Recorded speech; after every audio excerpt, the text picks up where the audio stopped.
Vibes! Welcome to my house, which currently has zero holiday spirit. Seriously, it's giving Grinch's summer home, but that ends today. I have 24 hours, a Pinterest board full of impossible dreams, and enough fairy lights to strangle a reindeer. The mission is to achieve peak cozy Christmas winter aesthetic or die trying. Let the chaos begin. Okay, challenge 1, the organic winter wonderland balloon cloud.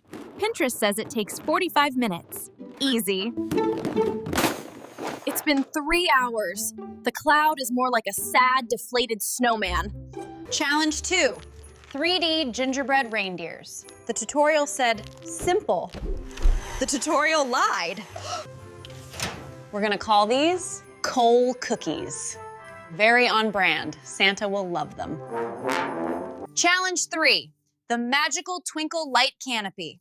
Simple, right? Just hang some lights. What could go wrong? Why are there so many ends?